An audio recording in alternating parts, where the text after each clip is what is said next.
I bet. Yo, it's Jumpman T with Twisted Torch TV. I'm back again with another AFN affiliate. How you doing today, Ju Talk Sports, man? I like talking football with you, man. You know the game for sure.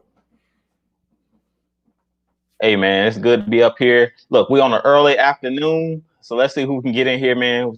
Up real quick. But as always, you guys go hit that subscribe button. Ju Talk Sports, Jumpman T, Twisted Torch TV. Y'all know what it is. Y'all definitely go hit that subscribe button. And AFN, we on the road to 1,000. So AFN, definitely Atlanta Falcons Nation. Y'all go and hit that subscribe. They're on the road to 1,000. I'm on the road to 1,000. Hey man, let's get Let's get straight to it, man. Also, I just dropped some content today. I dropped 2 videos. Go ahead and check out my page, Twisted Torch TV. Subscribe, like, comment, leave some comments on these pages, man, because we appreciate it and we gonna talk back with you. You know what I'm saying? But first, let's do a little shout out. Shout out to Terror Artist 404, another AFN affiliate. We gotta get on the game one day. Norman Fitzgerald, Toxic Falcons. Mad Mike Network, Grind Hard 2210, Atlanta Nation. Appreciate all y'all tuning in, bro. It's a movie. We got two of the best affiliates in the game ready to chop it up. So our first topic, as we might as well get into the nitty gritty, is roster cuts. We gotta discuss this, man. And I'm not even gonna lie to you. I had the numbers. We gotta get rid of some of these players, man. I got 4 people in mind. For sure, one is James Carpenter. He signed a 4-year, $21 million deal in 2019, and if we cut him before June 1st, we save $4 million and take a 2.5 dead cap. So that's roughly like 2.5 we save. And in all honesty, I like that pick. We need as much money as possible to get some of these good people that we looking forward to. And I ain't gonna lie to you, man. James Carpenter has not looked too good to me in all honesty in the past. Like, he's a good run blocker, but in all honesty, we've been like 30th in the run the past 2-3 years. So what has that really shown us? We haven't really picked up a level as far as keeping James Carpenter. I feel like we should go young, but how do you feel about Carpenter? I agree with you. Like when we brought in Jamon Brown and Carpenter, I feel like both of those guys underperformed those contracts that we gave them. To be honest, when we first signed them, I was like, oh man, what are we doing? I felt like it was kind of reaching when we signed them. But then again, if you remember in 2016, we brought in Chris Chester and we brought in Andy. I really didn't agree with those picks either, or those signings. And they actually turned out and they worked in our favor. Both of those guys were veteran guys as well, kind of on the back end of their careers, and they kind of worked out. So I kind of felt like Thomas Dimitroff was trying to do the same exact thing he did them and bring in some veteran guys, and it just didn't work out because I thought those guys were kind of washed up at this point. It just didn't work out. I mean, Jamon Brown has always been a turnstile to me. Carpenter, he had a couple good seasons in Seattle. And him and Dan Quinn kind of had a connection, because he coached in Seattle. So I think that's the only reason that Carpenter came over. But Jamon Brown, he was a bad player when he was with New York, when he was with the Giants. So I knew when we signed him that it probably wasn't going to work out. And we gave him a lot of money in those 2 years. We gave him a lot of money. Yeah. James Brown last year. But Carpenter, it's your time, baby. I ain't going to lie to you, bro. You had concussion issues. You had arm issues, man. You don't look good in that pass protection, man. I'm not gonna lie to you, and that's what we're good at. So if you can't be good at what we're good at, then it's tough to even keep you on the roster. Just being honest. And when you're playing guard, that is one of the most key positions on that offensive line because no QB likes pressure in their face. Any QB will tell you, I'll take a DN coming around the outside to compare to me having pressure in the inside because I can't step up into my throws. And a lot of times we saw Matt Ryan, he might be too short on the throw based on that pressure up the middle. So, hey, Asia Green, shouts out to you, man. I appreciate you. Shamek Bolton, Ricardo Allen. Okay, you want to bring up him? That was my next pick. I ain't going to lie to you. Ricardo, you are the captain. I love your game and how it's expanded from 2015 when you took that free safety role and Dan Quinn pretty much set you up to see if you was going to sink or swim. I think they thought you could be like an Earl Thomas type player, but the only difference between that is Earl Thomas has way more speed than Ricardo Allen does. But let's look at his numbers. He signed a 3-year, 19.5 million in 2018. We saved 6.2 million if we cut him, and we lose what 2.1 in dead cap. I'm sorry, man. Ricardo, it's time to go to the coaching. In all honesty, there's games where you make plays when we're looking good as far as the defense, but when the defense falls, man, oh my God, Ricardo, you look like you're just nowhere to be found. And in these past 2 years, when our defense was terrible, our problem was giving up big plays. And who does that kind of fall on? The free safety position, because you're the line of defense. You're the last person standing. How you feel about him? I agree with you. If y'all been watching, our show, The Heavy Hitters, I'm a big fan of Ricardo Allen because he's one of them guys that got it out the dirt, got it out the mud. He's got cut and things of that nature. He kind of battled his way back. And Dan Quinn, when he came in, kind of changed his role because, originally he was a cornerback. So I like Ricardo Allen, but I do think that it's time for him. He possibly will be gone. He possibly will be cut because of his contract and because, like you said, his play has dropped since the injury. Since he had that lower leg injury, I don't remember if it was an ACL or an Achilles. Since he came, his Achilles. Yeah, since he came back, he hasn't been the same player. But one thing that I will say is in Dean P's defense, I think he would look a bit if we kept him around, just for the mere fact that he won't play as much single high safety. Like, when Dan Quinn was here, his main thing was we're going to play cover 3 and we're going to play that fielder single. And what you were just saying, Jumpman T or Twisted, with Earl Thomas, he had that range. Ricardo Allen really has never had the range of an Earl Thomas. Earl Thomas is the borderline Hall of Fame player. You know what I'm saying? When he was at his peak, he was that dude. He was the best free safety in the game when the Legion of Boom was around.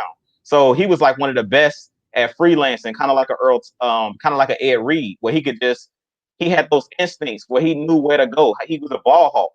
And Ricardo Allen, he's like a poor man's Earl Thomas. Like, he's never had the range that Earl Thomas had. Even when in 2016, when we went to the Super Bowl, nobody would ever mistake Ricardo Allen for Earl Thomas. You know what I'm saying? Like, Earl Thomas was that elite player. Ricardo Allen has never been elite.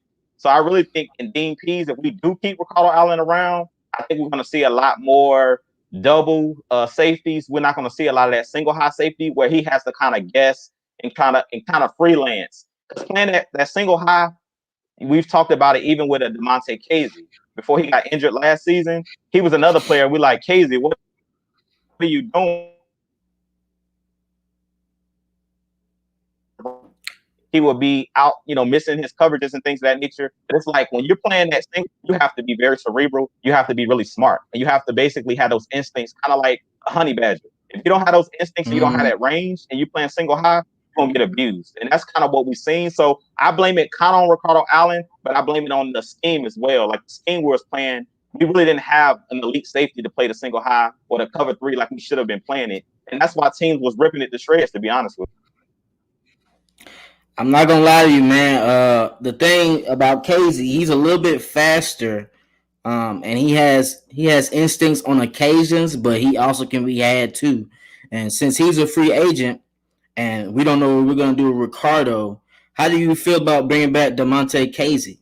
If he's coming off an Achilles injury as well, I don't think he's gonna ask for a big amount of money coming off that injury. He's gonna have to prove himself again because he hasn't had 7 interceptions when he led the league since 2018. Yeah, I agree with you. I think I would try to keep Kstlyz. Like if we cut Ricardo Allen, I would try to keep Kstlyz around because one thing I liked about Kstlyz, he's kind of like a younger version of Ricardo Allen. And to me, he was more of a ball hawk. Like he was around the football a lot more as far as intercepting passes because we've seen Ricardo Allen drop interceptions. You rarely see Kstlyz. If Kstlyz gets his hands on the ball, he's going to intercept that thing. And sometimes he tries to take it to the house. Like he's one of those guys that's a game changer. And another thing I like about Kstlyz a little bit more than I like about Ricardo Allen is he's a dog. Not saying that Ricardo Allen isn't a dog, but they call him Crazy K for a reason. We remember when he hit Cam Newton, and he's one of those guys that can be a wild card. Like he's one of those guys that's kind of like a tone setter. Even though he's small, We remember when Zeke Elliott ran him over against Dallas. Like, he doesn't back down to anybody. He's one of the smaller Hey, guys, kind of like a Ricardo Allen. He's not the biggest guy, but he'll go head up with anybody. So I give him that. and he hurt his shoulder on that damn play too. Oh my god, that was a nasty one. I'm like, Ricardo, if you don't go low on that fella, don't sit there and think you finna you Keanu Neal tackling him like that. But I think Yeah, man. the way Kstlyz's name is set, he plays like that. If he has a veteran leader that we're gonna get into in free agency, I think he could become like an all-star caliber type player. In all honesty, but my next person, as everybody may know, I don't know what we're gonna do about this Joker here. Oh my God, Dante Fowler, um, you really put an L on us this year, man. I'm not gonna lie to you. You got paid a lot of money. 3 years, $45 million. If we can't really cut him this year anyway, because we'll take a dead cap hit of 15 million, only save 3.2. To be honest, our best out to get rid of Dante Fowler is next year when we can save 15 million and only lose 4.6. So Dante Fowler is pretty much going to be on a prove it year, unless he just outs the coaches and gets frustrated and says he can't deal with them no more. That's the only way he's going to be out of that contract. TD, Mr. Bicycle Gang, you really screwed us on some of these deals, my brother. I'm not going to lie to you. It looked like you weren't looking over the contracts. You were just ready to get them in Atlanta and say, forget it. We'll worry about that down the line. And it put us in tough situations with these contracts. But in all honesty, Dante Fowler, he has to prove it this year. I expect him to have a key year, especially coming off of Dean's coordinating. He's a great coordinator. He's going to find a way to make the best out of Dante. I also think if we draft somebody or bring in a free agent that I'm thinking about talking about down the line, we might be able to push Dante Fowler to be a better player. How you feel about that? Well, you know where I'm finna go with it, twisted. Like, Dante Fowler is one of my favorite players on the team because to me, he a dog. I just think we have to build this defensive line around him. Like, when he came over from LA, they had a stacked defensive line. Like, you got Aaron Donald, you got Michael Brockers. Now they got Leonard Floyd, but they've always had a deep defensive line over there in LA. So other than Grady Jarrett, like, what other impact players do we have on the defensive line? Like, other than Fowler and Grady, it really ain't anybody else on our line. Like Jacob Tuioti, Mariner, Steven Means, these guys are really like rotational guys. Like, these guys were starting because Pat McKinley didn't pan out, but really we don't have the guys around him. And I feel that was really the issue with Dante Fowler. I think it was the injury that he had, and I think that he wasn't being used in the correct way, because we've seen numerous times last season where we would be only rushing 3 guys and dropping our defensive lineman in coverage. Like, the style of defense and the scheme that we were playing was just a terrible defensive scheme. So I think that Dean Pease, he's going to get the best out of everybody. Even if we keep players like Tuioti, Mariner, or we keep players like Steven Means, I think that Dean Pease will be able to get more out of these guys than we got out of the last coaching regime, because they didn't know how to use these guys' strengths. And I believe if we build this defensive line in the middle, like a Marlon Davidson, Grady Jarrett, because if we be honest, a lot of people was jumping on Marlon Davidson, but he really didn't play a lot last year due to the COVID, him catching COVID, and then with his injuries and him and his conditioning, he really didn't play a lot. So I was like, I haven't really seen, nobody really knows what Marlon Davidson is yet. So I feel like if you put Marlon Davidson next to Grady Jarrett, we might already have the defensive tackle that we need. You know what I'm saying? I still would bring in another guy to play the zero or play the nose tackle position. But a lot of people are saying like Marlon Davidson's a bust. But I'm like, we really ain't seen enough out of him to say he's a bust yet. I feel like we need to give these guys time to develop, and under this new coaching regime, what they teach, because we all know, we've been talking about it here at AFN, it's all about coaching. And the coaches that we had, we know that they weren't teaching these guys the right things. When your linebackers are leading the team in sacks, that's a problem, period. Like, I don't care who you got on your defensive line.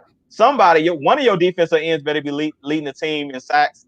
And we had Deion Jones and Foye getting all the sacks every week. So that should show you, like, I'm not going to lay that all at Dante Fowler's feet. I'm sorry, I can't do it. Like, everybody's saying Dante Fowler's a bust, but I just seen him get 11 sacks the year before with the Rams on a defensive line that had other players that were impactful. I can't really say that Dante Fowler. I'm at least give him 1 year under Dean Pease. If he doesn't have a good season this year coming up, then it's no excuses. But because we know Dean Pease, he basically stated that he's never been fired from a job. So that speaks for itself right there. That Dean Pease know what he's doing. So if he can't get it out of Dante Fowler, I feel like nobody can. So if he balls out, I think this is Dante Fowler's year. He got to prove this is his proven year. I wouldn't cut him yet because how many times have we seen players leave the Falcons and go somewhere else and ball? Like it happens. So I wouldn't do it. I wouldn't let this guy go off after 1 year. No, I'm definitely not letting him go, man. He has to prove it to me. He signed a big contract. He said he wanted to come to Atlanta. The main thing he said he wanted to come to Atlanta for was Dan Quinn. But we also got to think about Atlanta. Atlanta is a city where you want to have fun at. So he's still a young guy, and he's looking to improve as far as playing on the field. So another thing I thought about due to this COVID situation and these injuries, I also wonder, was it enough coaching going on as far as on the field, as far as the pass rush drills and stuff like that? If you're having COVID situations, they're not really having to where they touching players and practicing the scheme and doing rips and power rush and bull. They're not really practicing that enough. So that might have been a reason to why the defensive line didn't get enough pressures coming out. But another thing that made us so trash on the defense was when it was third down, we knew we was only rushing 3 players. What you gonna do with that? I literally watched multiple games versus the Lions in key moments. Matthew Stafford rolled out the pocket. It was 3 people rushing. What is that? Patrick Mahomes, 3 people was rushing on that third down 12. You cannot have that. That's the key thing about Dean. We know he's going to still blitz regardless of the circumstances. We had a lot of issues with that throughout our years of where we'll play that prevent coverage and people will take advantage of it. So we gotta get some better plays. I think Marlon this year will be better though because he'll have a spring training. You know, he came from Alabama. He was eating good, I'm sure. He played in the 3-4 scheme. I just feel like he has to get his physicality up, 1, and 2. He got to be able to play more snaps, man. He can't be getting tired that fast like he was. I was seeing him do like 3 rushing moves, 3 straight plays, and then he's out for a quarter. I can't see no improvement out of that. In all honesty, I can't. But my last person as far as roster cuts it has to be Allen Bailey. We could save $4 million in cutting, and the dead cat will only be $1.6 million. So I can see us going that route as well. How do you feel about Allen Bailey? I mean, I thought he was going to be a veteran presence to get the guys rowdy, but he's a little bit more of a calm type guy, and we got too many of those people on our defense, man. We don't got no head busters, the ones like Kstlyz. Kstlyz was out a lot of games, but Kstlyz talks on the sideline. He gets his players ready to play, and we don't have that situation right now as far as that defensive unit. Yeah, I agree. I was never a big fan of Allen Bailey coming in, but I always give players a chance. And he's been here, I think, 2 years now, and he flashes here and there. But to me, he's another guy that's, like you said, a rotational player. He's not a guy that you want to have to count on. He's one of those locker room guys you have, one of those locker room vets. Like in the NBA, he's the 15th man off the bench type of player. He's not going to be a guy that should be playing game in and game out. And to me, that was my problem with the Falcons last year. It's like we didn't have enough impactful players. And that's what I was talking about. It's like, yeah, we had depth coming in, but it was like we didn't have the guys that we don't have starters. And I say like that, we don't have starters. Like the guys that were playing really supposed to be like second and third string guys. So if you got Allen Bailey on your roster and he's like the third or fourth string guy, okay, I can see him still staying around if he's going to take a pay cut, take the veteran minimum. But I don't want this guy like being the guy that's going to be starting or a guy that we got to count on week in and week out to be a dominant player. But that's not what he is. And that's what you just was saying. Like, he's basically he's okay. You know what I'm saying? He's not nothing special. So personally, I would cut him just because you can draft the guy to do what he was doing this year. You can draft a rookie to do what he was doing for us last year. So, I mean, to me, he's never been an impactful guy. Even when he was with the Kansas City Chiefs, he never was a guy that was like, this is that dude. You know what I'm saying? So when we signed him, I'm just like, this is just another guy that TD's bringing in that's just like a bargain bin type player. You know what I'm saying? A role player. He's not If so, I definitely think that cutting him would be an easy cut. Like that's not something we need to debate. I'm not gonna listen, guys. I'm not saying Marlon Davidson he went to Alabama. I know he went to Auburn. I'm saying in the South they like to eat, and he plays a D tackle, so he's eating good. That's why he was slow and not being able to do practices at training camp. That's what I meant. But we got a chat, super chat. We have to stop making excuses for our team. The defense and special teams are horrible. One thing I can say about that, in key moments, that is also true. But we also had games where that defense showed out. I'm not gonna lie to you now. The defense showed out versus the Chiefs. Them jokers only had 20 points, man, and they shouldn't have had 20. They should have had 14. AJ Terrell makes that interception. That's a clean game right there. Keanu Neal showed out that game. AJ Terrell was pretty good on Tyreek Hill. If we being honest, Tyreek Hill had like 2-3 catches for 50-something yards, and he got 30 yards on one catch on that little out route. So that shows. Oh, the Raiders game. Thank you, ATM 3405. The Raiders game they showed out 45-6. I mean, God, I don't know what to say about that. That's looking kind of nasty. And that was Fourier's game to show himself. He showed out. The first drive was a strip fumble. So I mean, we can't just say that it's here moments, but it's also coaching. But I special teams, hey, you are 100% right. That special teams looks terrible. We haven't got a good kick since Kenneth Bonner 2 years ago versus the Panthers when he returned that touchdown, or Devin Hester back in the days. That special team has to get it done, bro. The Dallas Cowboys game, how you don't know 10 yards the ball is in play? That's unacceptable. That's ridiculous now. I'm not gonna lie to you about that. But appreciate you, Jim. You got something to say about that? Yeah. First off, I want to thank him for the super chat. We appreciate it, Jeremy. But I agree with them, but then I kind of disagree with them. Like, we're not making excuses. We're not up here to make excuses for anybody. But sometimes these players are a product of their environment. And we've been talking about it numerous times. Like, this coaching staff didn't put some of these players in spaces where they could succeed. And that's coaching. Like, we know some of these guys can actually play. And I'll give you a prime example. We won't even talk about the Falcons. I'll go to another team. If we remember when Jeff Fisher was coaching the LA Rams, he was coaching Jared Goff, and everybody was like, Jared Goff is trash. This dude's a bust. Soon as he leaves and they get a new coach with a new scheme, they go straight to the Super Bowl.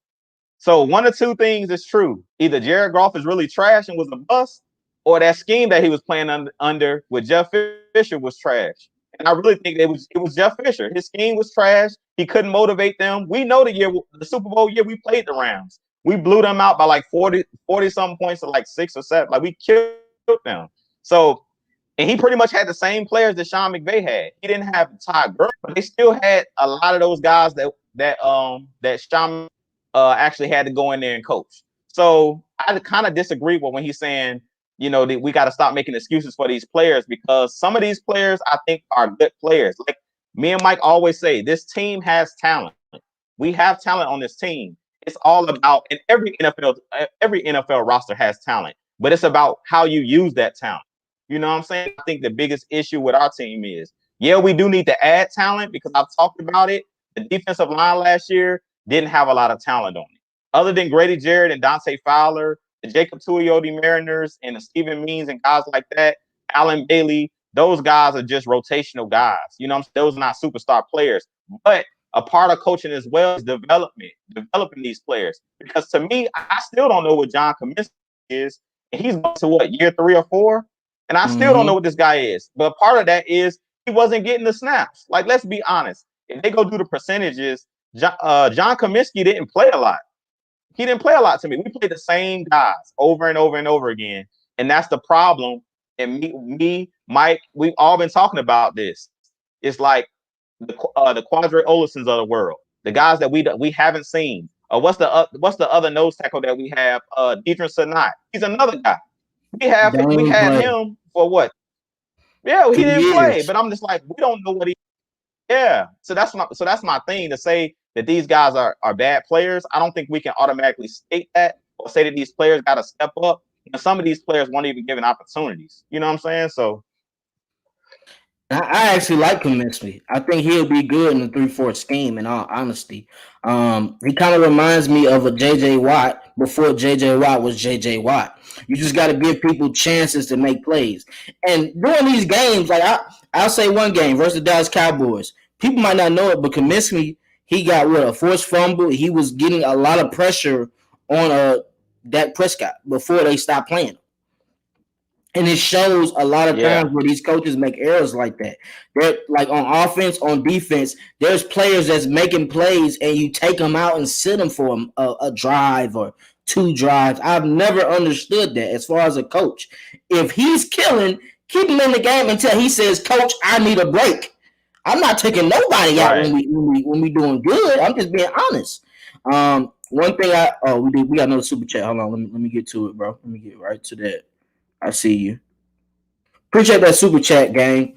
What's up, fellas? Rise up. I expect our O-line to make some serious progress under Arthur Smith, and I hope we address running back in the draft.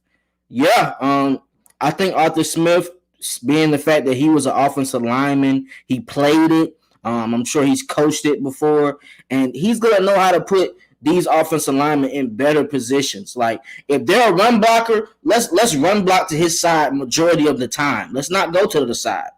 If I know Chris Lindstrom and I know Caleb McGrary can do a hell of a good job at run blocking, I'm running over there majority of the time. A lot of times when we noticed, we wasn't even running to their side like that.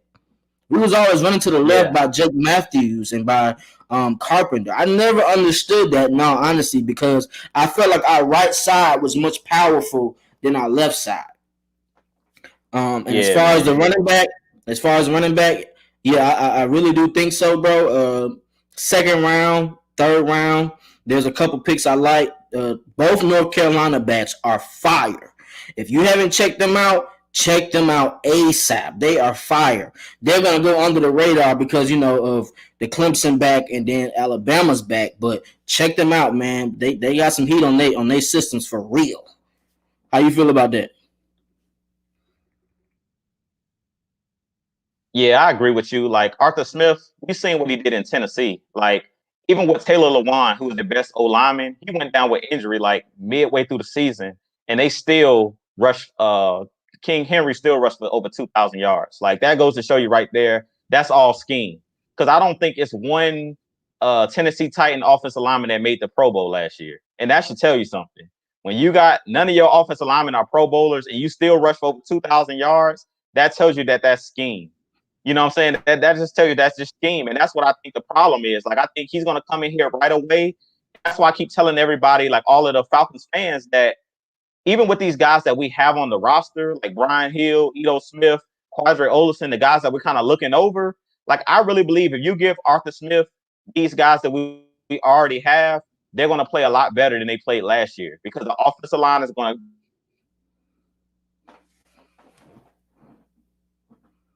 to be able to create more holes for these guys to run through.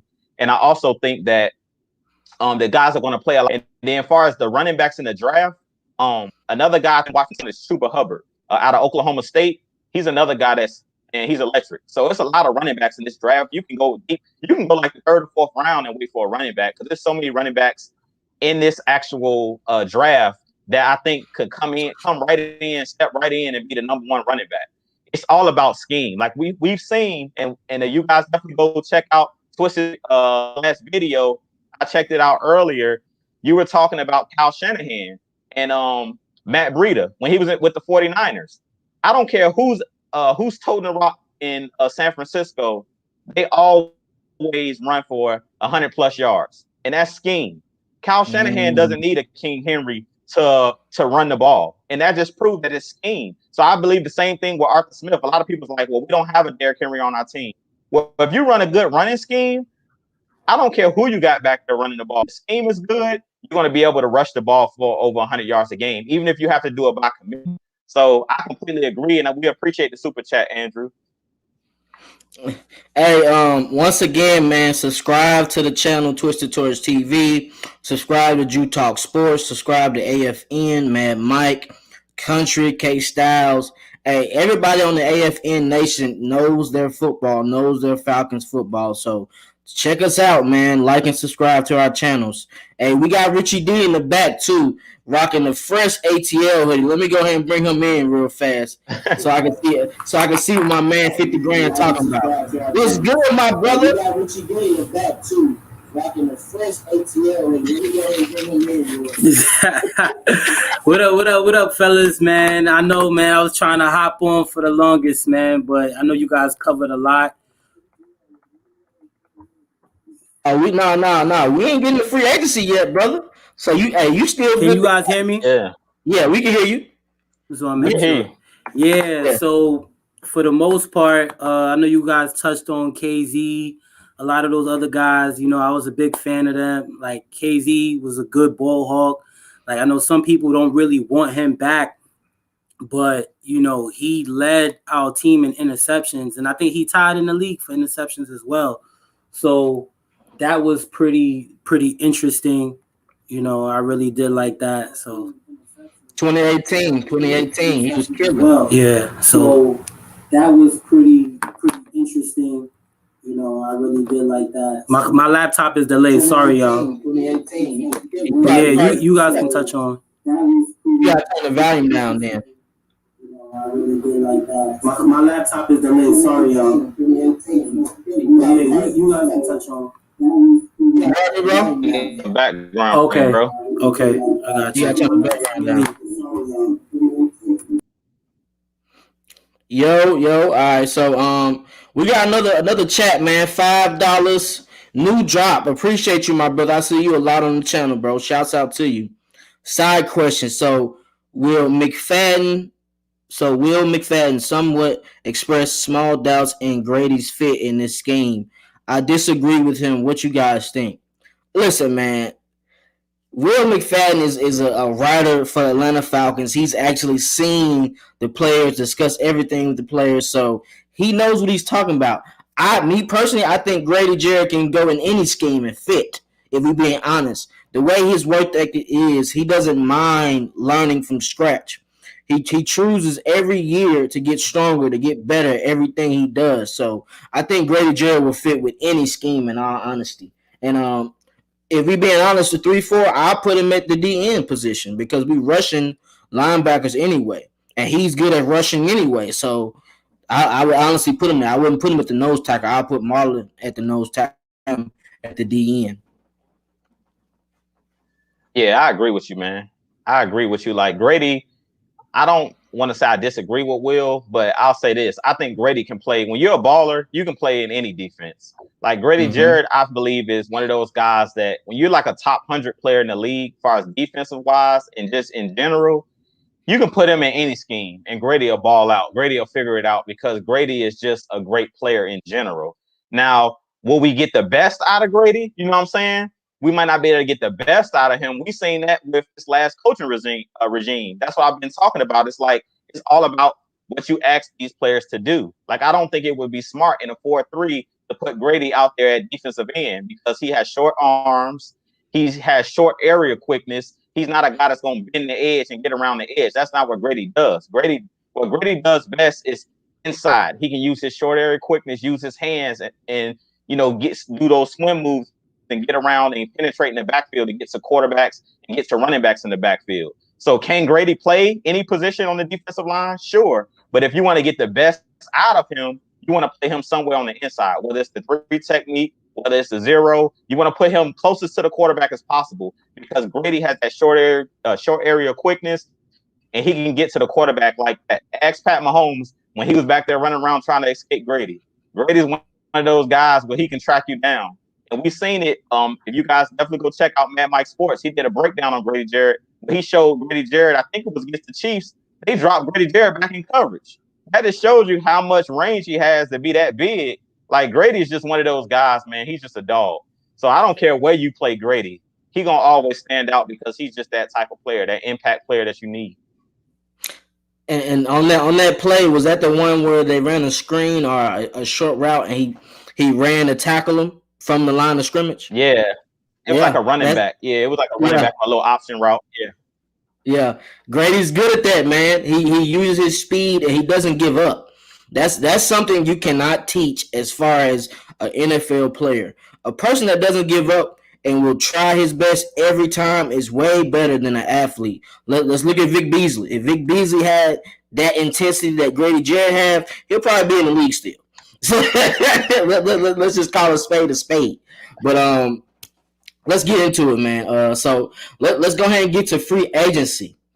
I got some people that I think we might need to attack. My first one, of course, though, I'm not gonna lie to you. He is a veteran, and we need him as far as his leadership. It has to be him. It has to be Patrick Peterson, man. Patrick Peterson is a warrior. He will guard your best player, and he brings his lunch every game, every Sunday. It doesn't matter who he's playing. I ain't gonna lie to you. Julio torched them, and I want to say that was 2018 maybe. He torched them severely. The next week he went out and had a hell of a game. So that shows me Patrick Peterson goes to the next play, goes to the next game. And just imagine having him added with AJ Terrell. We discussed how we don't have veterans in the background because a lot of our players are young. Like the oldest person we have now in the secondary is Keanu Neal. If we were to let go of Ricardo Allen, Keanu Neal would be the oldest person in the secondary. So adding Patrick Peterson, a person who can go in the slot, who can go on the outside, who can read routes to perfection and pick the ball off and return it. He's not the same, but at 31 years old, he can still make plays. Like the White Frenny was when we went to the Super Bowl. He was old as hell. He was 37 years old. What did he do? He still went out there and made plays on occasions. Since we have AJ Terrell, we're not going to be forcing Patrick Peterson to guard the best player every time. That's the key. That's the key people might forget about. When you got two players that can do that, you can switch on them. So a player's not getting tired as fast. I can put Patrick Peterson up against Michael Thomas. I don't got to worry about that. Michael Thomas ain't going past Patrick Peterson. So it just depends on the matchup and who you play in and out Sunday for each Sunday. How you feel about Patrick P? Hey, I call him 21 Reasons. Like, I love Patrick Peterson. Ever since he came in, I think out of LSU, 21 Reasons is a problem. That dude is a dog. Like, he's a dog.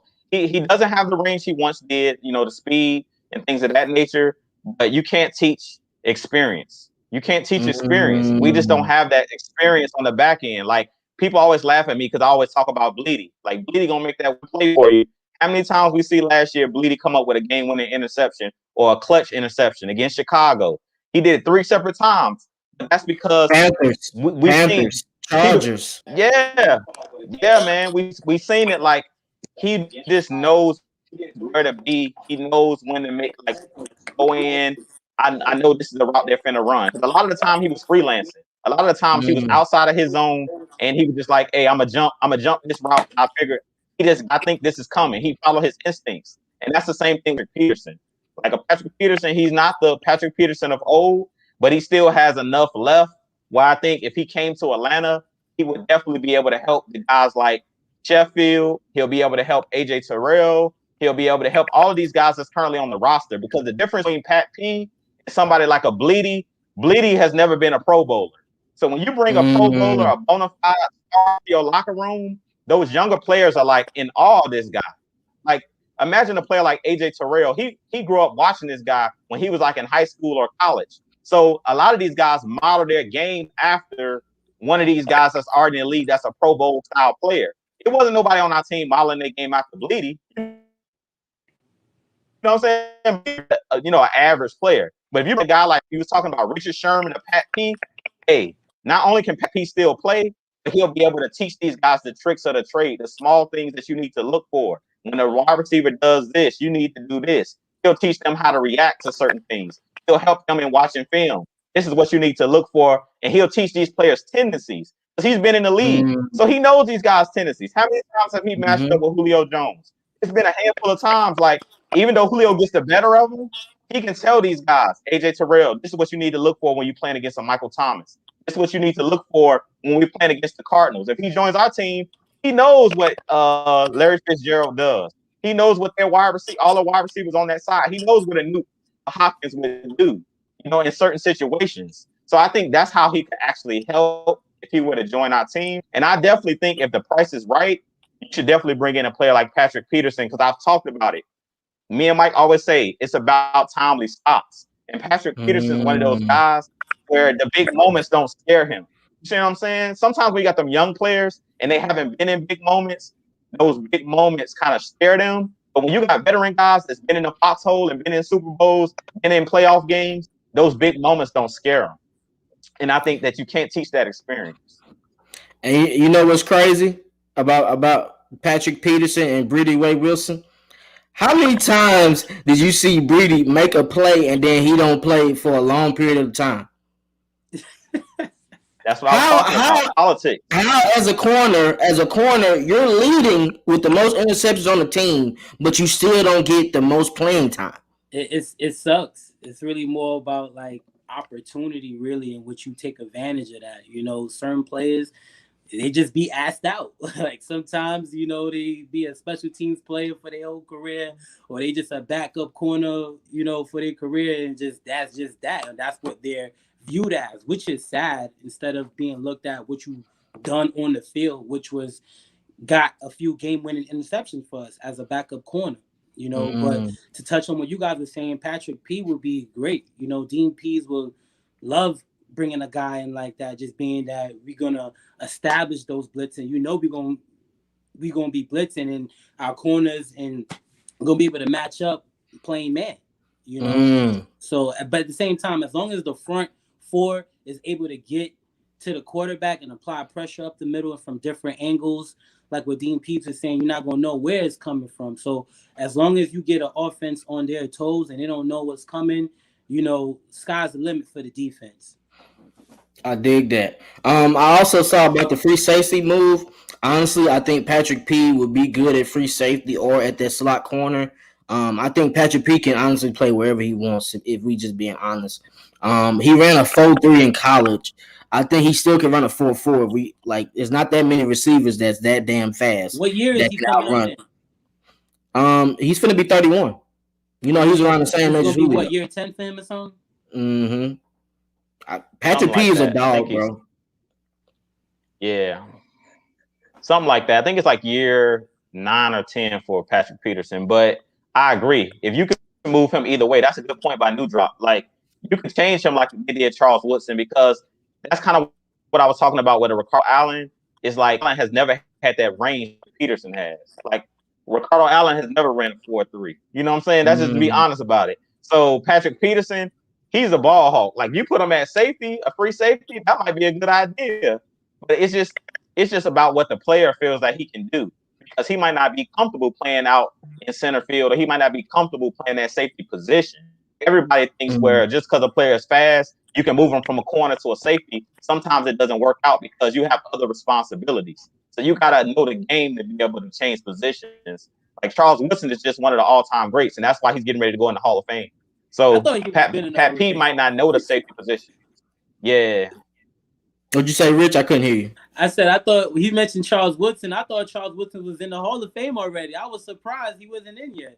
Yeah. Charles Woodson made a ton of plays, bro. And a person I think can move to free safety, I don't know how y'all feel about that, is my next pick. I think Richard Sherman might be good at that free safety role, based on the fact that he loves to tackle and he has the eye in the sky. Richard Sherman can see anything. Like, he knows how to watch throughout, from the QB to the receiver to the tight end. He knows how to jump routes. He's exceptional in that type of play. And with him being able to play free safety, he don't got to worry about getting them stop routes on them Achilles, because you know he just had an Achilles injury, so he can't play outside no more. He has to move to free safety, if we being honest. Patrick P can still play outside majority of the snaps. Richard Sherman can't do that. Richard Sherman has to go to that back end and excel in that back end if he wants to continue to play for 2 more years. How y'all feel about Richard Sherman, though? Sherman, I feel like it depends. I feel like he lost. I was just talking about this with one of my boys. I feel like he lost a little step or two on far as like keeping up with these receivers and stuff like that. These guys are getting faster and talented with his routes. Like, I don't know if y'all seen that Super Bowl game, but Tyreek hit him with a little sauce. But keep on what you said, was him putting him at safety. being able to put yourself in the right position. You know what I'm saying? Which is key. Where it's like you don't have to be the most athletic, but if you are the smartest player and you're familiar with these route concepts and knowing where to position yourself, you can be successful at that. You know, so I necessarily wouldn't mind it possibly at free safety. How you feel, Drew? I think what what Rich was saying, he can put himself in positions to possibly succeed if we put him at a safety role. Definitely not at corner because he just lost his ability to run at this point. He lost his range. But I think it depends on what the price is. Because if it's out of him or Patrick Peterson, I'm taking Patrick Peterson every day of the week.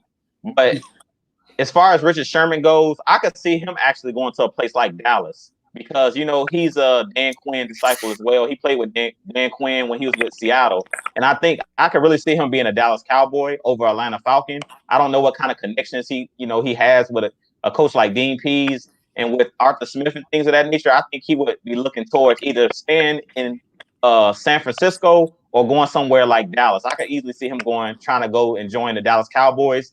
But I do believe what you guys are saying is correct as far as he has the knowledge. Richard Sherman, for a guy to go to Stanford, he used to be a wide receiver when he was in college. He started off as a wide receiver. That's the reason he has those ball hawking skills where if he gets his hand on the football, he's going to intercept it. And that's one thing I like about Richard Sherman is he's a big-time playmaker. I just don't think he has the ability to run anymore. So if he is at that safety role, he's definitely going to have to use his brain. It's going to come up here. It's not going to be because of his athleticism anymore. It's going to all have to be because of his IQ. And sometimes, like you were saying, it's just about knowing where to be, being in the right place at the right time. So I wouldn't say no to a Richard Sherman. I would just say the price has to be right. Like if he's trying to get the bag, then no, I ain't bringing Richard Sherman in. It's a wrap. If he's trying to get the yeah. Would you say, Rich? I was agreeing with Drew. I was saying it exactly, mainly with the cap as far as where we're at. Even though we would love to have Patrick P and we would love to have Richard Sherman, and where we're at with the cap and where we want to be far as short term and as well long term, I do believe far as looking in this draft, I know we're talking about free agency, touch on the draft, there are some corners in this draft as well as free safeties. We just got to get on them that can make an immediate impact on our defense. I'm telling you, there are numerous guys in this draft, I'm telling you, at corner that we could get them in the later rounds or so. Impact players. I'm talking about impact as in immediate impact and helping out. Where it's like we're going to win short term, which is next year, as well as building towards the future, letting these guys develop, get that experience, and get that Super Bowl. I ain't gonna lie to you. I like Asante Samuel Jr. as far as like a third round pick. I think he'll be a good key contributor out the gate as far as that corner, especially coming back to Atlanta where his father played and had some exceptional games where he picked six some things. You know what I'm saying? To end it. Oakland Raiders. You know we all remember that game. That was one of the toughest offensive games I've ever seen. Asante Samuel ended it with that pick six. So I know Asante Samuel will have it to where he's going to have those instincts to be able to see what QBs and offensive coordinators want to do to him. But like y'all said, man, I'm picking Patrick Peterson over Richard Sherman. I'm not thinking twice about it. But my next person, I think for sure, if we get him and this 3-4 scheme, it's going to change the game. I like Ryan Kerrigan, man. I'm not going to lie to you. Ryan Kerrigan is one of those type of players that shows up regardless of whatever situation he's in. The Redskins was terrible. But who do you remember the most on that Redskins defense before they started getting those first-round picks? It was Ryan Kerrigan. Even taking a back seat to those starters like Marcus Sweat and Chase Young, he still managed to get 5.5 sacks this year. So imagine what he's gonna do in a Dean type role where he runs a 3-4 anyway. That's what he's been playing. So I think he'll be an impact for us, especially helping Grady Jarrett and especially helping Dante Fowler establish some better pass rush moves, man. Because we got to get good as a unit, and he would bring that front seven together for sure if we get him. How y'all feel about that? Yeah, Drew. Gonna take it, Rich.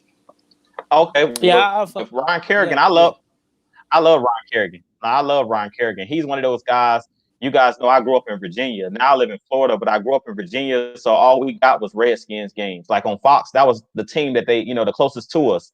So Ryan Kerrigan, I pretty much watched his whole career. That dude is a beast. He's a beast. He's basically like a pass rush specialist. Like he knows how to get after the quarterback. He knows how to use his hands. He's not the most athletic guy. He knows how to set up pass rush moves. He has multiple moves, and that's what we've been missing. Like he knows how to use the speed rush. He knows how to bull rush. He knows how to act like he's gonna go outside and jump inside on that. And that's something that we need on this team. We've been missing that veteran leadership and a guy that understands setting up pass rush moves. And that's what Dante Fowler was trying to teach Takk McKinley, that just wanted to bull rush. And he was telling them, you got to have a counter move. When they're locking down to prepare for that bull rush, just run right by him with the speed rush. Like, you have to mix it up. And one thing about Ryan Kerrigan, that dude is a dog. He has a high motor. It's a hot motor. And he's a guy just like a Grady Jarrett that never gives up on a play. He's a guy that's going to chase a running back, chase a quarterback that's escape the pocket down from behind and try to knock the football out. So he's a guy that you love to have on your team because he's a guy that has high character. He's a high character guy in the locker room from what I've heard. So I definitely would love a Ryan Kerrigan on our team because I believe that he's a guy that'll play with his hair on fire. It kind of reminds me a little bit of when we had Brooks Reed, because Brooks Reed was one of those guys we had in 2016. He would come in and he could come right in and get a sack right off the bench, just in rotation. And that's what Ryan Kerrigan is. At this point in his age, he's not a guy that you're going to play multiple snaps, like 80% of the snaps, 70% of the snaps. But he's a guy you can bring in on 3rd and long or in those 2nd and longs because he understands what to look for. He understands how to take advantage of offensive linemen because he has that leadership and he has that experience. And I keep talking about that experience portion. You can't teach experience. Like any of these guys that we're going to bring in the draft, it's hard to come right out the draft and have 10 plus sacks because the game is different. College and the NFL level, the strength of these players from college to the pros, most of these guys in the pros have nutritionists. They have guys that's helping them when they lifting weights. They have their own chefs. So these guys are in tip-top shape. These guys in school, you got to remember, these guys in college are not professionals. So it's a whole nother level when you go to the league. So Ryan Kerrigan definitely be a guy that can teach these guys how to be professionals. He'll be able to help guys like Marlon Davidson understand how to stay in shape. And if you guys seen Ryan Kerrigan, every time he gets a sack, he flexing his muscles. He's like a WWE wrestler. When you look at his body, his number one move, he used to be a wrestler when he was in college. So this dude is a beast. I would love Ryan Kerrigan. At the right price, definitely bring in a Ryan Kerrigan because we need that specialist that can come in. You can play him on the inside or the outside, and he can take advantage of these offensive tackles. Yep.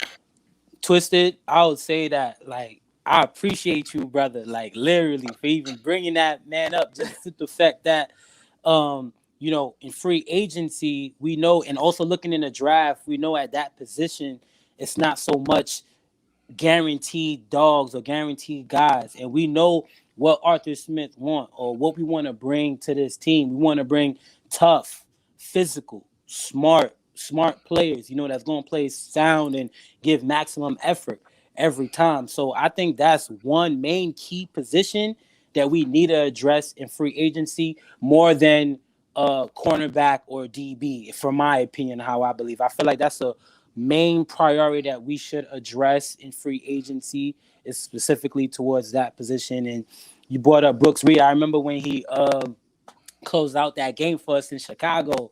That was getting close. I'm like, we probably needed that for the Detroit game. Shit, where the fuck we use that for Detroit? Shit. Detroit, Dallas. I didn't even know he was still in the league, bro. I didn't even know he was still in the league until he got a sack. I think he was playing for Buffalo last year. Like, I looked up in the playoff game. I'm like, that's Brooks Reed? I didn't even know Brooks Reed was still in the game. That dude's still out there getting sacks. And this dude is 10 years deep in the game. But that just shows you, when you have those skills, it don't matter how old you are. And that's what Twisted was just talking about. When we had Dwight Freeney, he was in his late 30s, and he still was out there getting sacks when he joined our team in 2016. So age don't really matter. 37 to be exact. Yeah, he's 37. Exactly. But you know the technique. Yeah, when you know the techniques, that don't matter. Age doesn't matter when you got the right technique. It doesn't matter. And one thing that I didn't mention as far as Ryan, he bats the ball in the air a lot, and he gets interceptions. Even versus us in 2012, he batted the ball and picked it off on Matt Ryan and stiff armed to score a touchdown. Like, this guy knows how to win games and comes up in big times of the game. I'm not gonna lie to you. Ryan is one of those players that he's gonna teach and he's gonna do on his own. He's not a show type player. He wants to do both. He wants to get the whole team excited, make a play, flex on them real fast, and then get back to the next play. That's the type of players we need to change this dynamic as far as this defense around. Like, people are saying that they want to go in the draft and pick up people. Listen, ding, ding, ding. The draft only works in certain positions, guys. I hate to tell y'all this. Draft only works in certain positions in those first 2 years. Players have to grow. Like he said, they have nutritionists in the pros. When you're looking for a DN, it's rare you have a top 10 DN besides Chase Young. He just proved us wrong. That can go out there and just be from start to finish a key Pro Bowl type player. It doesn't happen at that position like that. 9 times out of 10 is going to be a running back. A QB has a chance to do that. Sometimes guards have chances to do that, but you're going to struggle at certain positions. That DN position is not easy to come to from the college to NFL ranks because college players are weaker than NFL players, as Drew Talk Sports just said. Like, it's not that simple as y'all think it is. Mm-hmm. Absolutely. I know you guys were talking about Marlon Davidson earlier. I do expect to see Marlon Davidson when he comes back full healthy and have a good official offseason training.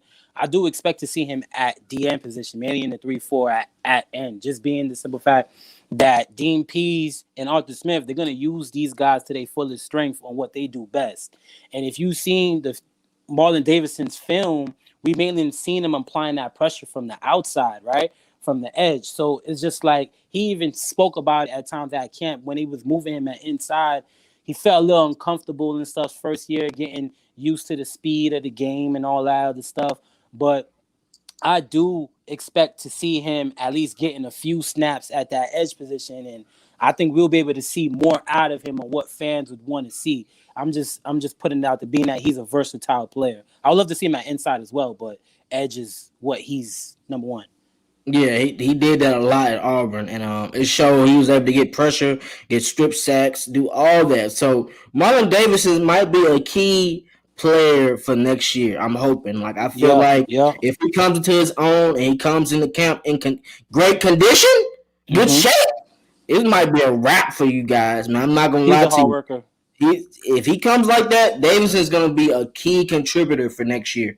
Let's go ahead and hit on these backs, man. One person I like is James Conner as far as being in this offense. I think he needs to change the scenery a little bit. And if he comes into that Arthur Smith offense, like Drew said earlier, it wasn't about Derrick Henry. It's about the scheme. And I feel like if we get him or if we go in the draft and get a running back, they're going to take advantage of these opportunities that Arthur Smith is going to put him in. Like, how many screens y'all think we ran to the running back last year? We didn't run that many.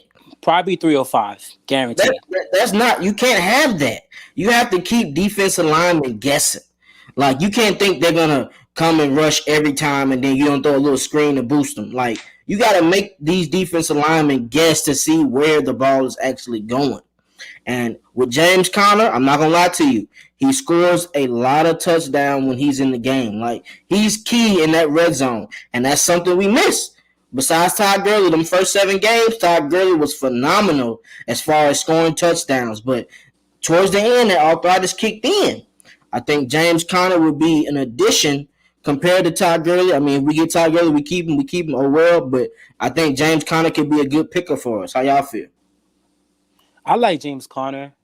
James Conner is a tough guy. You know, he has a nice story, crazy story, you know, as far as for what he overcame. And bringing guys like that to your program just gives it a plus, you know.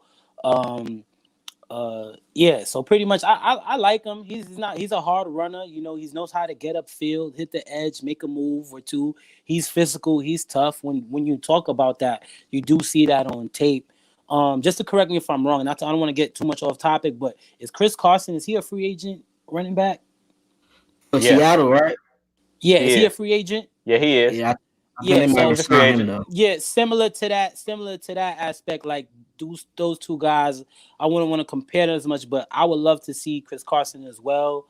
You know, seeing that vertical aspect of getting upfield and just knowing how to break tackles. That's another thing about James Conner. Sometimes I have seen him to know how to shed guys off and get upfield. So, yeah. Mr. David, man. How I feel about James Conner. Go ahead, Twisted. I was going to tell Mr. David, like, I understand what the GM and the head coach has said, how they want to move forward with young talent. If you look on their defense, we don't really have older guys on that defense. So I don't know what you mean by that. Allen Bailey was the oldest person we had on that defense last year. Based on most of the people we picked was for defense. This is the first person I picked on offense, and that's James Conner. And James Conner's like 26 years old. So he's still young at the end of the day. He still has some tread on his tire. So we can give him a chance on a prove-it deal and see what he does. But as far as older players, you need veteran leadership to win games and to win in the playoffs. I don't know who told y'all that all young players win in the playoffs. The Arizona Cardinals did not make the playoffs. They got a young squad. Tom Brady is what, 40-something?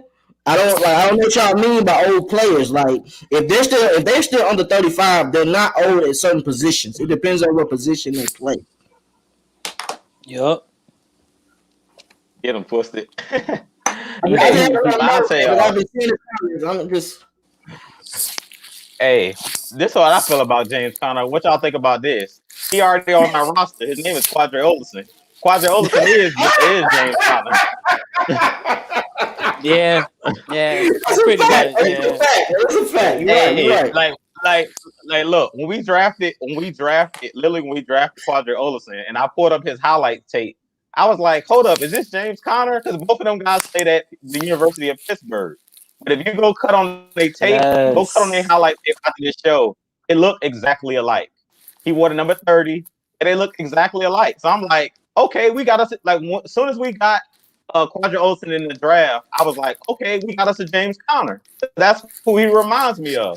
So I don't technically think that we should get James Conner. I just feel like we got a younger version of James Conner already on our roster that we don't use. Like, my biggest thing is, why bring in another veteran running back when we don't use the running backs we have?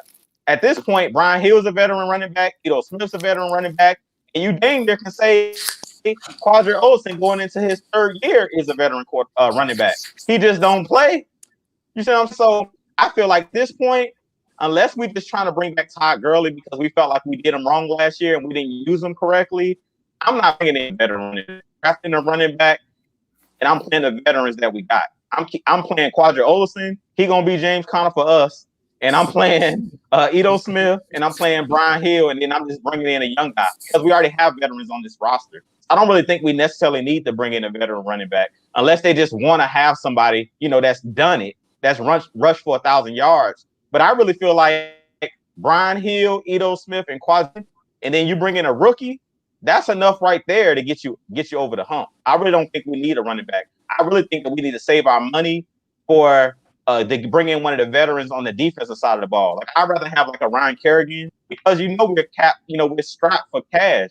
So I would even bring in a running back at all. Like I said, unless it's Todd Gurley because we didn't do him right last year, I'm not even bringing in a veteran running back at all. I'm saying the guys that we got, we trying to re-sign them on a limited deal, maybe Brian Hill. We're going to tell Quadri Olson, you're actually going to play this year and suit up every week and not be on the inactive list every single week. And then I'm bringing in a young guy. I'm not even signing a running back. I like James Conner, but I don't think we need him because we already have somebody like him. Hey, correct me if I'm wrong, Utah. What school did Allison go to? He went to Pitt. That's the same school. Yeah. Yeah, they went to the same school. They were on the roster at the same time. Yeah, they both went to Pitt. Yeah, they both went to Pitt. Yeah, they both went to Pitt. You're right. So, Forget James Conner. Forget I mentioned him. Let's just use Audrey. Let's use him as much as we can. He had 7 TDs 2 years ago. So I don't know what Dirk Cutter saw, but I mean, when Todd Gurley was going down, I'm putting him in. Like I still don't know why he didn't get that many carries, bro. It doesn't. It's baffling to me, man. It's crazy. I don't understand it at all. I do think the way how what's his name, former friend, Dirk, Dirk Cutter, how he was in the run schemes, it wasn't creative at all. You know, I do think Todd Gurley was not being used the right way, and I wouldn't mind seeing him coming back. You know, depends what the Falcons want to do, but if they do decide to pass up on him and we get a running back in a draft, we, you know, if it's you got Najee Harris, you got Etienne, you got the running back from North Carolina, like how you mentioned, those guys now that I just brought up, they break tackles. Now it don't matter what scheme they in. I guarantee you, if one of them, if any 3 of those running backs that I just mentioned, they was on our roster last year, do you guys think you'll see more production in the run game? What y'all think about that? Nah, man, it's Cutter. Nope. Cutter's a. All right, so it's Cutter. He's an airhead. He's an airhead for sure.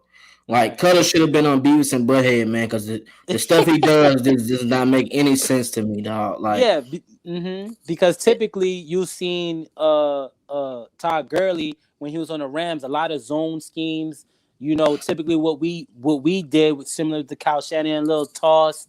You know, those fake counters and stuff like that. We didn't get none of that. So I wouldn't mind seeing that again with Todd Gurley, giving him another shot, another chance, and we'll see from there. Yeah, we gotta talk that up. Hey, yo, David and Mad Mike Sports, y'all are hilarious, bro. I'm in these comments wilding right now. Yeah. I don't know if you heard about this. So Gabriel, Mr. Turbo Jet himself, tweeted and said he wants to come back to Atlanta. Wow. He should have never left, if we're being honest. We should have kept him. But, I mean, he wanted to get paid, so power to you. He went to the Bears, and the Bears' offense is nowhere near. And this is what I be talking about. This is exactly what I be talking about Matt Ryan. Like, y'all say Matt Ryan is this, Matt Ryan is that. How many people have Matt Ryan got paid? Just put that into play. Hooper got paid big time, and we should have kept him. We could have kept him too, but hey, that's how it goes, man. Like they go to different schemes, and their stats tend to die down. Hooper didn't do as good as he could have in our offense last year. He did okay, but he could have been way better. Like the Browns have a lot of playmakers, and he kind of looked non-existent at times. Taylor Gabriel. He went to the Bears, and I rarely saw him because they end up drafting somebody who plays just like him in Miller. Mm-hmm. So imagine if we have that speed these past 2 years when he was gone. We didn't really have speed like that to where they can take the ball on the screen and go 40 yards and juke everybody. We haven't had that type of speed in a long time. Taylor Gabriel, if he wants to come back, and it didn't look like he played that much last year, so he hasn't took that many tackles. He was putting up film of him in the Super Bowl when he faked out your boy Malcolm. So let's see. I mean, let's see if he's gonna take the minimum. Let's bring him back because Turbo. I love Turbo, man. I'm not even gonna lie to you, bro. I love Turbo, bro. Turbo's fire, bro. To answer you, Jump Man, I'll be honest because I've been telling y'all, I've been looking at guys in the draft and all of that. If we really need a Turbo, like honestly, we can draft one. I'm being completely honest with you. Unless you said unless he willing to take his money, unless he wants to get something lower, right? As far as money wise for his contract. But when we drafted Calvin Ridley, we already replaced him. You see, we got a brand new 18, man. I'm good. I'm honestly good with Taylor Gabriel. You know what I'm saying? We can draft the Taylor Gabriel in the draft. Like literally those type of shifty, tweaky guys, little Tyreek Hill 2.0s, them freaky fast motherfuckers. We can get them. You know what I'm saying? There's numerous guys. You got the guy from Purdue. You got Puka, whatever his name, from Kentucky. You got Florida kid. It's a lot of them short, tweaky motherfuckers. Yeah. I like him from Florida. Jarvis Baldwin asked, can Please, somebody answer this question for me. What kind of compensation should we get for trading away the number 4th pick? All right, so that all depends on who is willing to give us the number 4th pick, and it depends on where they're at in the draft. If they don't have a first round pick, I'm straight. If they're in the top 15 or the top 20, we can do that. You give us your first round pick, a second round pick, and maybe a third or maybe a first in next year's draft. I like those odds, to be honest, but it depends on where they're drafting that, man. If they're in the low 20s or in the high 20s, they got to bring the farm. When we drafted Julio, we gave up a lot, so I expect the same thing. Especially if they get a QB, I expect the same type deals. I agree with you. I mean, it just depends on, like you said, what team is it that's moving up, that's trading up. Like, we can't really name what the price is because usually it's the team that's asking to move up. We can tell them what our price is once we see what team that is and how far back they're already drafting. If they're somewhere in the 20s, then it's going to be a big price to pay. Either way, it's going to be at least a number 1 pick and probably a couple number 2 picks and a 4th or a 3rd, maybe for this year, next year, quarterbacks. And we know some teams going to want to jump up where we at because of the quarterbacks that's in this draft. A lot of these quarterbacks, this is one of the best years to draft a quarterback. So it's going to be a team that wants to trade up with us. I don't know what team it's going to be, but I'm sure somebody's going to want to trade up because of the quarterbacks that's in this draft and because of the offensive line talent that's in this draft. Because it's not a lot of elite offensive linemen in this draft, but it's some elite players. Like we keep talking about Penei Sewell. I'm sure some teams that's in the teens and the 20s that's gonna want to jump up even for like a Penei Sewell, not just the quarterbacks. So we got to keep looking for that as well. That's a good point, Drew, and that's why I feel like I would want to stay at 4. Just the simple fact that let's get our all-pro guy, and it's worth it, and it's a great investment for winning right now as well as winning for the future. But now, as far as trading back, I'm cool with the trading back too. But just as long as we get our guy, I feel like we will put ourselves in a bad situation if we trade back and we don't really get our guy and somebody just fucking take our guy right in front. I just want to get trade back not too far. I can't. Nah, we got to be in the top 10, top 15 the most if we trade back. That's all I'm saying. Another super chat. Go ahead and read it out for us, man. I'm laughing at Big Country Low. He crazy, bro. What he said? Rich getting naked for the 4th. Yes, yeah, he been saying that. I'm being honest, and that's real value. And I ain't gonna lie, like I'm gonna get carried away, but I don't care. I'm saying like Najee Harris at 4. I don't care. Najee Harris is a playmaker. He would, son. I'm not gonna get in my bag. I'm not. I don't care. Kyle Pitts, what? I don't care if that's too high. I really do not care.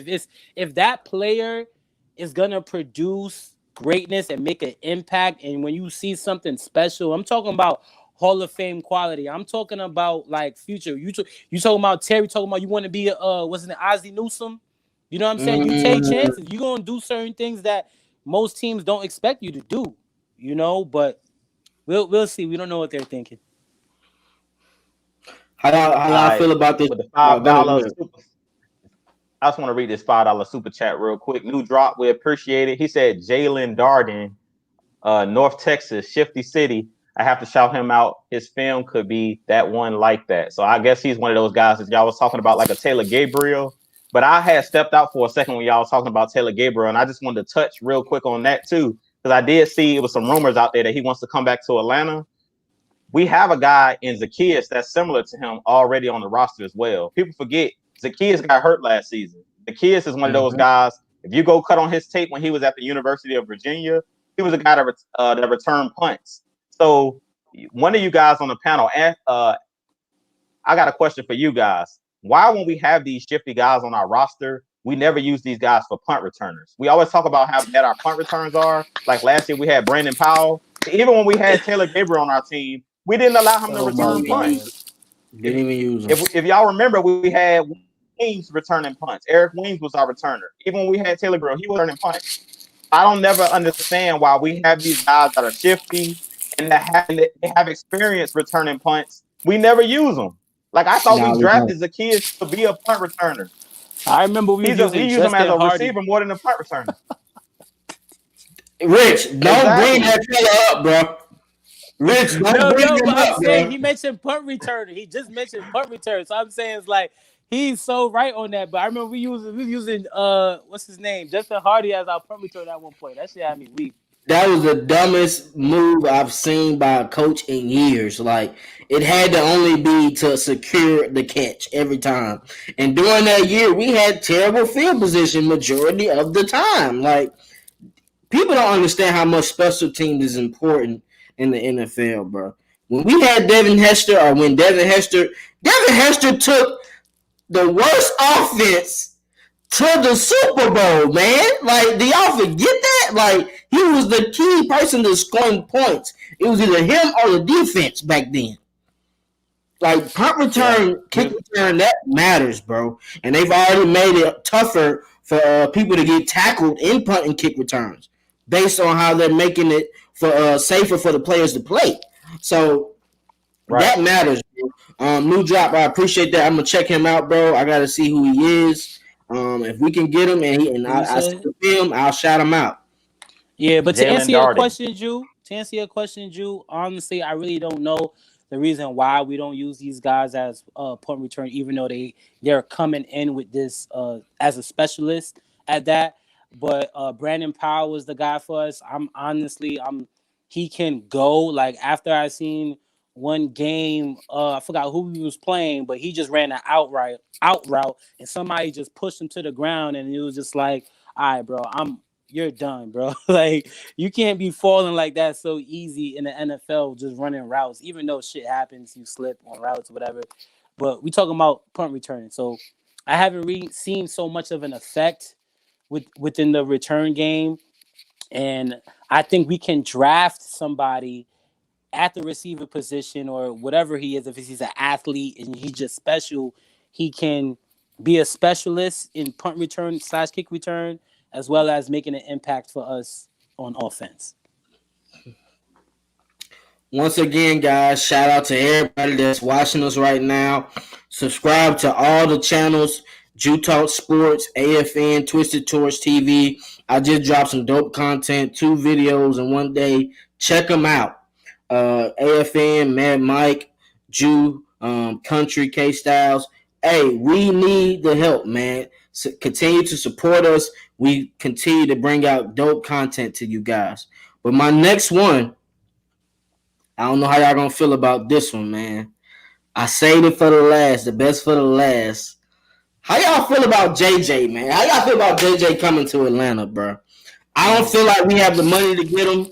I feel like he's gonna want to go play with his brothers in Pittsburgh. I can see that for sure. So, how y'all feel about JJ, man? Like, I think the 3-4 is good. It'd be beneficial for him, but I don't know if he wants to come to Atlanta. I can see him going to Pittsburgh. Or I heard he hit up Tom Brady to go to the Bucs. Like, it's crazy. Oh my God. I hope that's not true. People are scared of competition, bro. I'm not scared of it. I'm happy Tom Brady's in our division. Shit, I ain't scared.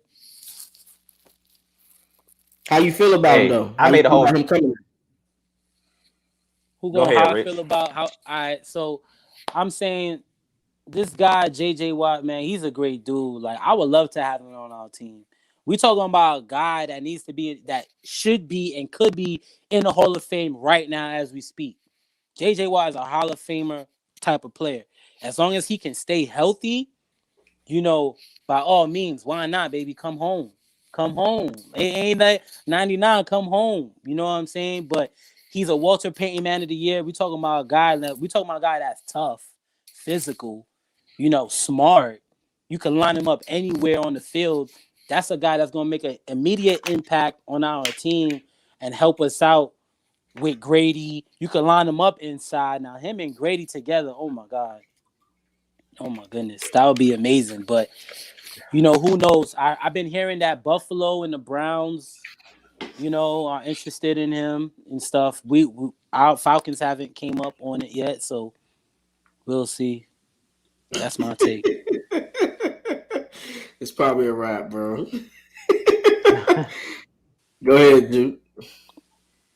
Well, I did a whole video on it on my channel, so y'all go check it out. But personally, I would love to have JJ Watt. I just don't think it's going to happen. I mean, I video because I seen he was being released, and I'm like, hey, Atlanta, we need to get on this because, like Rich was saying, Brady, JJ spells trouble for Tom Brady, whoever, especially Tom Brady, because you can put both of those guys on the inside, and Tom Brady's a sitting duck.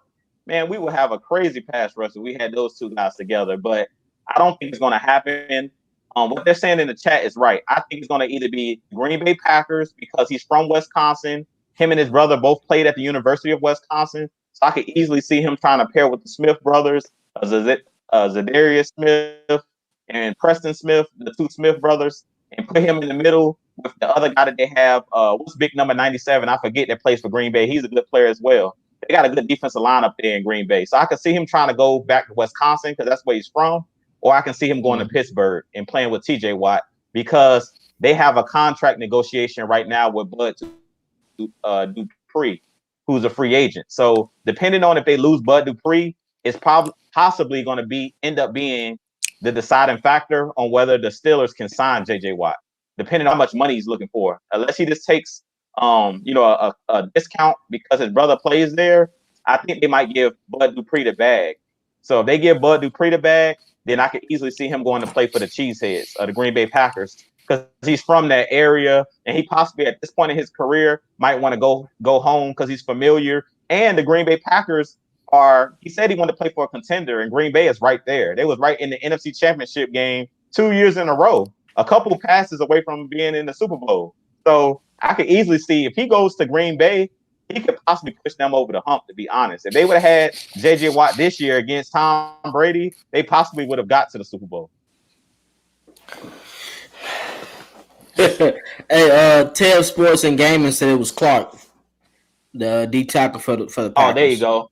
Yeah, 97. Yeah, Clark. There you go. I had one person that I wanted to add to the list, but I just wanted to add him just to clown him. Kevin King, Mr. Grabby Patty.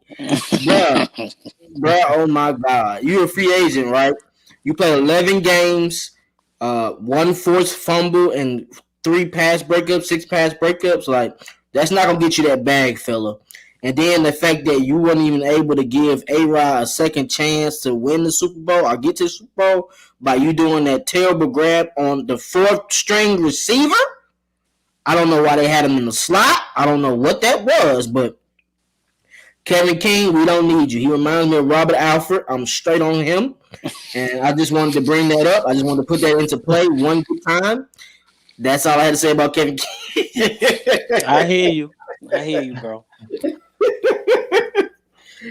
How y'all feel about Kevin though? I think I don't think he's good enough to be with us either though. In all honesty, I don't feel like he can help us. I'm saying if you comparing him we good to on Robert that. Alford, yeah, that's what I was saying. We good. I was like, if you mentioned Robert Alford and you mentioned, nah, I'm straight, bro. Like I'm good. Kevin King showed little highlights of certain good plays, but he's just not as consistent as how I would expect him to play as. You want to add something, Drew? Because I'm finna hit this comment if you don't say nothing. Yeah, I just basically would say with Kevin King, like, you guys know if y'all been watching Atlanta Falcons Nation, definitely go hit that subscribe button. We're on a road to 1,000. But if you guys been watching any of our shows, especially the shows that I've been on, I'm big on pass rush. Like, I prefer pass rush over top end talent on the back end. I feel like you can survive in your secondary if you have an elite pass rush. Prime example is the Buccaneers. The Buccaneers don't have prime time cornerbacks. They just don't. Like, I'm an Auburn fan. There's 2 starting corners are from Auburn. I watched pretty much all of their games. Carlton Davis and Jamel Dean. They're all right players. They're not Pro Bowl type players. And they had Antoine Winfield Jr., who they drafted, who I wanted the Falcons to draft, who's a baller. I like him. But Yeah, but the other kid that they got, I think his name is Whitehead, the other safety, they really don't have like ball in their secondary. Other than Antoine Winfield Jr., the other guys that they have are average. So I feel like unless we're getting Patrick Peterson, I would just draft another corner, whether it's in the 2nd, 3rd, 4th round, And I would try to build this pass rush. Like, pass rush is premium. We need the pass rush. If you look at the Buccaneers, they stack their defensive line. You got Shaq Barrett. You got Ndamukong Suh. You got JPP. If we do that, you seen Pat Mahomes was running for his life.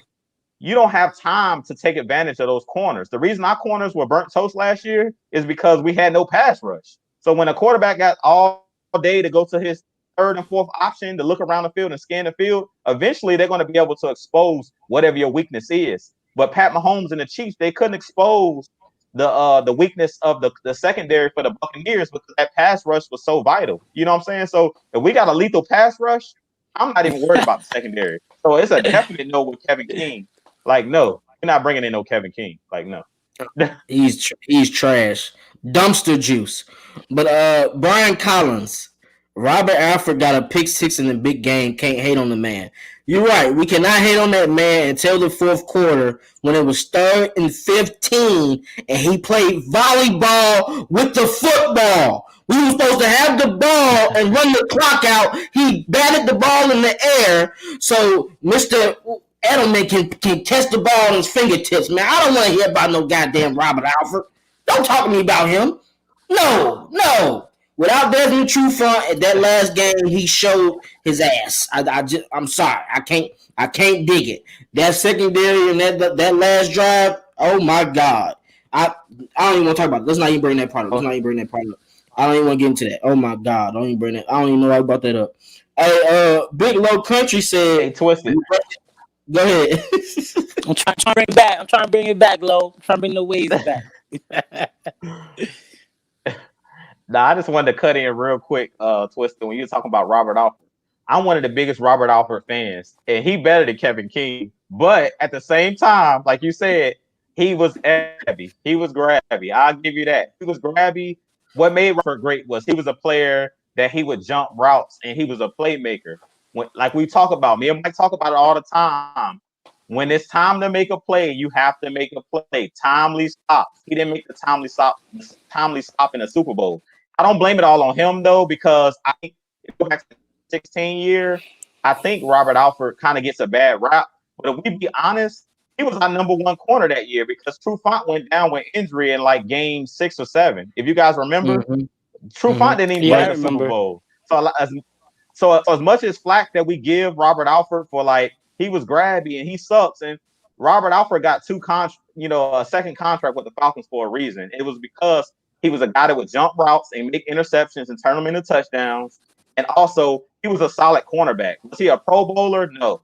But to me, I feel like him and Desmond Trufant, both of those guys were just average players. Like, I feel like when Desmond Trufant was here, he would never get the same flag that Robert Alford would get because Robert Alford started to get all of those flags thrown on him. And I really feel like a lot of the flags that Robert Alford got were, okay, he got the reputation of being a guy that was grabby. So even when it was something that was ticky-tack, it's like, if it even looked like he grabbed somebody, they was going to throw the flag on him. So in Robert Alford's defense, I do think that he was a guy that was a solid cornerback here in Atlanta. I just think that we need to put some respect on the man name. Kevin King is nowhere in that dude's stratosphere. Kevin King I don't even think Kevin King has ever picked off a ball and took it to the end zone. So Kevin King is not even in the same. He's not even in the. Hey, I'm not gonna lie to you though. Robert Alford in 2017, he did his thing. He deserved to be a Pro Bowler that year for sure. Versus the Rams that year. Versus Sammy Watkins. Oh my God, he had tight coverage in that playoff game. Him and Desmond, like that was probably their best year as far as being corners for the Falcons. But to be honest, we haven't had a key corner since D'Angelo Hall, since Dion. You know what I'm saying? Like people like that. I think AJ Terrell is going to be next up. Brent, oh my God, that's another person we shouldn't have let go. But his wife was talking crazy on social media. That kind of ruined it. But yeah. Brent Grimes was another person that if we would have had him in 2012, we had him, Asante Samuel that year. Oh my God. That was our year for our defense, bro. 2012, we went 8-0. So imagine if we would have had Brent Grimes playing in that playoff run too. Because Brent Grimes, another person that can pick routes or see routes, disguise route, and jump the ball. Like his athleticism was crazy.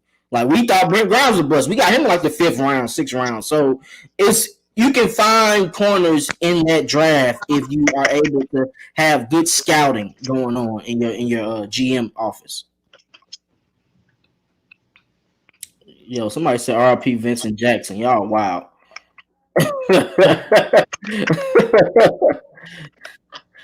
We borrow money to sign players. Hey man, I was wondering the same thing, bro. I'm wondering, like, is Arthur Smith dad gonna donate some money to the Falcons, bro? Like, we need that bread, bro. Like, if you want your son to start off his coaching career as a head coach good, throw some of that bread to Arthur Blank, man. We need it ASAP. We need it ASAP to contribute ASAP. Yeah, man. I'm saying, guys, free up some room. I was in the chat the other day. I pretty much as we speak, I believe the Falcons is still to see what guys can fit in what specific scheme. You breaking up, Rich? I can't hear you. What'd you say? I was saying right now in the chat. I was saying evaluating the roster and stuff, trying to get the guys, because we know our team is going to be completely new. You know, they're still trying to evaluate to look where does it fit. You know, I do see. I don't see a lot of guys back. He was going in and out, Rich. We couldn't hear what you said, bro. What'd you say? I was saying, can you guys hear me now? Yeah, go ahead. Yeah. I'm saying that Falcons right now are reevaluating the roster, and some guys are won't fit as well in our specific scheme. So see, because I cut some guys, because I know we want to sign a lot of people, but we know a lot of guys on our current roster right now, they're gonna get cut. Is what I'm saying. Oh dang, bro! Vincent Jackson did pass, bro. RIP to Vincent Jackson, bro. He just passed today. That's crazy. I did not know that, bro. That's crazy. Sorry to hear that, bro. So RIP to him. You know what I'm saying? Hopefully his family is doing good. That's a tragic situation, bro. Man. So do y'all have anything else y'all might want to talk about, bro? Nah. I think we pretty much hit on everything. At least all of the free agents that y'all were talking about. I'm thinking, I just want to ask you guys really quick, what players y'all think that we should bring back? And I'll start and tell you guys what players I think we should bring back, but I kind of want to ask you guys what players we should bring back. Go ahead, Mike. Mike's in the building. What's up, Mike? Mad Mike.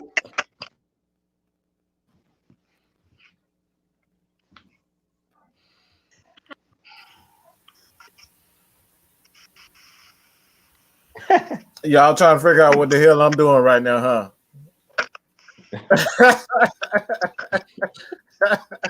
Hey, the Swamp is in the house, man. I gotta say this, man. You gotta check out Kicking It with Kstlyz tonight. Myself and obviously Kstlyz, but we're gonna get down, kind of answer a lot of you guys' questions, man. So I just wanted to say Vincent Jackson indeed just passed away. So hey man, everybody go to Twitter and just all the social media platforms, just send that man condolences, his family, and you know a lot of his teammates, man. This is one of the years, one of the periods in time where we're gonna look back in 2020, 2021. We're gonna say, hey man, we're blessed, and you got to take every moment in for itself and not take things for granted. So me personally, I've been through my own tragic, I won't necessarily say tragic, but I lost my mother, and just want to be thankful. And like I said, man, Atlanta Falcons Nation, as well as, you know, Utah Sport, Twisted Torch, Rich, Miss Maggie T, Just KSTYLZ, Biglow, all right, everybody, man, just continue to give us, you know, nothing but the truth the facts and the love that you guys always give us. So, man, that's why I want to say check us out tonight. Kicking it with Kstlyz, man. Your boy Kstlyz. I'm gonna be sitting back. I'm gonna be sitting back, minding my business, just doing whatever Kstlyz tell me to do. So, but yeah, that's what I want to say, man. So I appreciate it. But I'm going to the back. I'm going to the back. The show is over. I'm going back to the back. Appreciate you, Mike. Yeah, man. So prayers to Vincent Jackson, his family. Make sure y'all shout him out on social media platforms, man. It's a tragedy what 2020 and 2021 has been for us. So, like Mike said, man, keep hope alive. Remember every day like it's your last. Make sure you have fun and enjoy your time on this earth, bro. It's not promised. But I appreciate you guys for joining me, man. I know this is a middle of the day type thing. Somebody said we should have started like an hour late. I'll keep that in mind for next time. This was just something we popped up out of the blue and was like, let's get on here. Let's talk some Falcons football. And I appreciate Rich. I appreciate you, Talks, for being on. Mad Mike for jumping on as well. It's crazy, man. No doubt. Hey, are we doing our last little just plug real quick, or what we gonna answer some more questions? Twisted. We can ask some questions. Everybody in the chat, if you got some questions you want to ask, we'll go ahead and answer them as well. But while we wait on that, let's go ahead and break it down. Like I said, man, I just dropped some fire content. Subscribe to my channel. We're trying to get up to 200, man. It's a blessing, honestly, to be able to be where I'm at, and it's also a blessing to be an affiliate of AFN. So make sure y'all stay in tune for some more crazy content. I'm looking at some interviews coming up, so y'all might want to stay in tune, man. Twisted Torch got some knowledge for y'all, so lock in.